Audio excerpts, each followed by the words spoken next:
Hey, Surfs, did you ever see that Nostalgia Critic video about video games being art? I think so. Why? Well, just wondering. Just wondering as in, hey, this was a thing once. Or just wondering as in, I have a topic for this week's episode. Can it be both? No reason why I can't. I'm just wondering where you're going with this Walt Disney World Railroad train of thought. Now, when you say just wondering... Just start our listeners off already. Fine. When Doug Walker did an editorial about video games, he discussed the aspect of artistic integrity in the industry, their ability to be high art, challenge the observer, make a statement about humanity and the human condition. I want to ask our audience if they think theme parks have the capacity to, or at least have the potential to be regarded for artistic integrity. Fascinating hypothesis. Now, if we overlook the obvious architectural and thematic designs, you're asking if places like Magic Kingdom and Islands of Adventure, SeaWorld, or even Legoland could ascend the ranks of artistic expression and possibly be categorized as high art? Essentially, yes.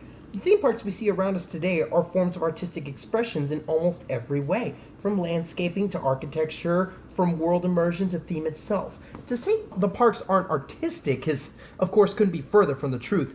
Every little minutia is dedicated exclusively to artistic expression, and for the observer, the park guest, to enjoy from a nearly entirely aesthetic experience. Much like going to a museum. Almost exactly like going to a museum. The only difference is you can ride the art. If I may broaden that analogy, you even go as far as to say every piece of art has a story to tell. It could be a statement or an epic, but every sculpture, painting, and craft has its own piece of mind to speak about the world or humanity or life in general. So yeah, you can even say each ride and show is a piece of art unto itself. So yeah, every attraction at the theme park is great art. Yes, even Stitch's Great Escape. Yes, even Eighth Voyage of Sinbad.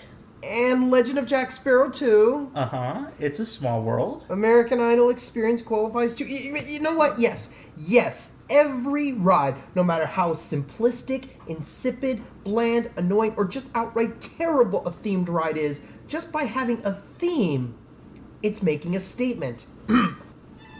Stitch's Great Escape, for example, is about the challenges and trials of life, where not only are you bound and helpless amid dark, abysmal chaos, but you don't always succeed.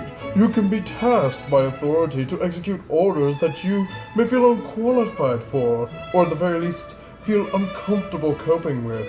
How you may be assigned said tasks under the impression that they should be simple and easy, but only to discover that you are sorely mistaken, and the tasks have wholly overwhelmed you by spinning out of control, far out of your capacity to regain conduct, and leaving you frustrated, yet slightly charmed out of your subject's ability to challenge your pride and your abilities. So, in a way, Stitch's Great Escape is about hubris and the folly of underestimation. I can't tell if that is incredibly compelling or just pretentious babbling.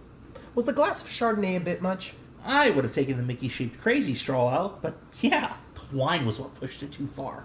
And who's to say I'm wrong? That is the beauty of art. It can be interpreted into literally anything. A guy who rides through Tower of Terror can see it as a literal rise and fall of human existentialism, or he could see it as Disney cashing in on a vintage television series with a sophisticated ride system. Heck, you could see it as an allegory of relations between the United States and the Soviet Union, and you wouldn't be any more or less wrong than anyone else. Just like how in movies, when a director has one idea for his movie, and the public has a different one.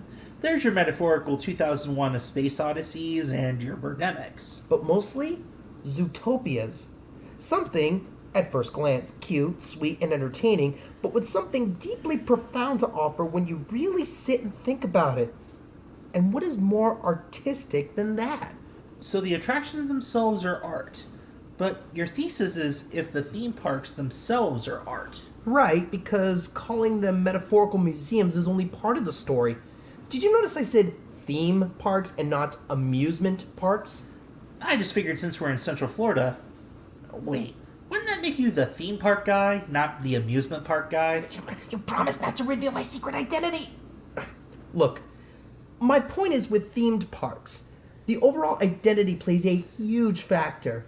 From the entrance gate to the show buildings to the walkways, in the themed park, it's all about being immersed into the theme, be it a studio backlot, a comic strip, the Wild West, a far-off country, a jungle, the Isle of Dr. Seuss, colonial America, the list goes on.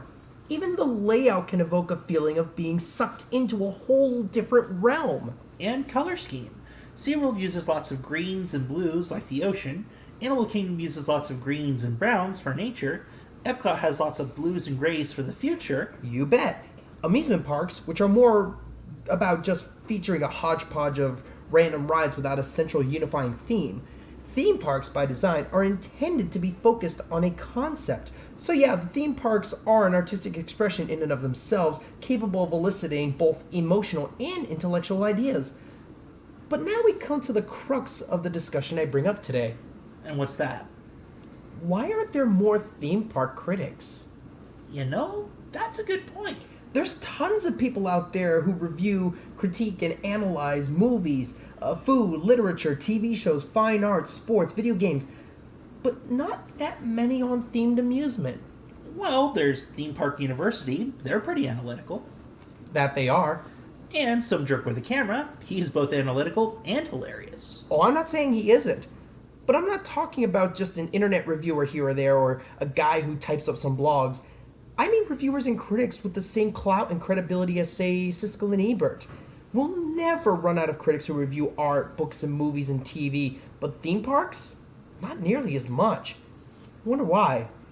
Is it a stigma that theme parks are only for kids, so that they don't get analyzed much like how movies like Dr. Strangelove or Clockwork Orange get analyzed, but no critic worth his salt dares to touch VeggieTales, the pirates who don't do anything? Shit!